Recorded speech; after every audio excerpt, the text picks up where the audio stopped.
The shot map of a pinball machine from the late 1970s is not that different from the decades before.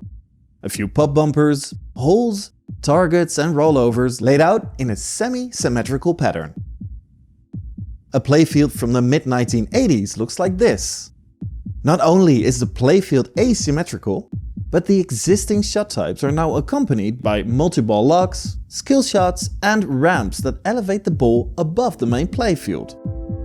So, what happened in the meantime?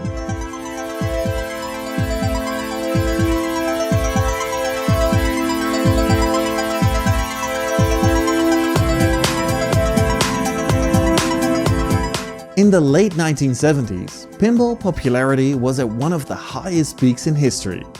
Digital technology had just made its appearance, paving the way for more interesting game rules. In 1978, a record year, the 4 leading pinball companies built more than 200,000 machines.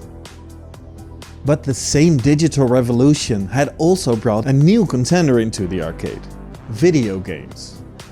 At the turn of the decade, they became so popular, they were rapidly stealing the players' quarters from pinball, turning buying a new pinball machine into a bad investment.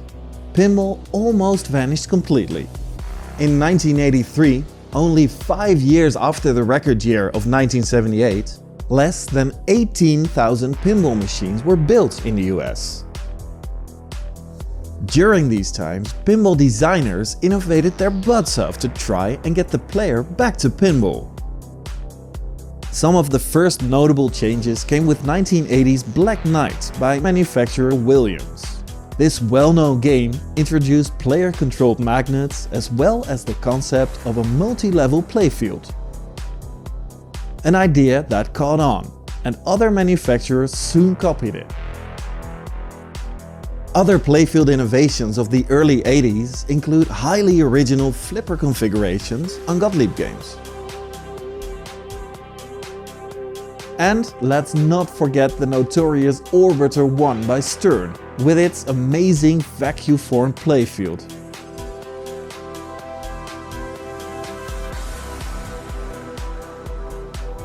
If you can't beat them, join them. A thought that must have entered the mind of pinball designers more than once. This started with pinball machines themed after popular video games. The idea soon evolved into hybrid games, which combined pinball and video games into one game package.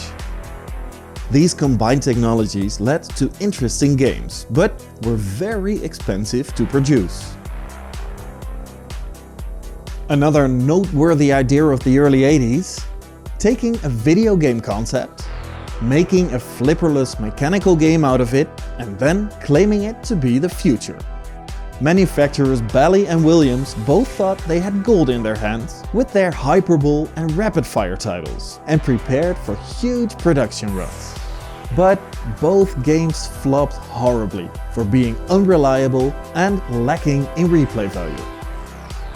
After realizing their game was a flop, Bally recycled their stash of Rapid Fire cabinets to build remakes of successful earlier pinball titles.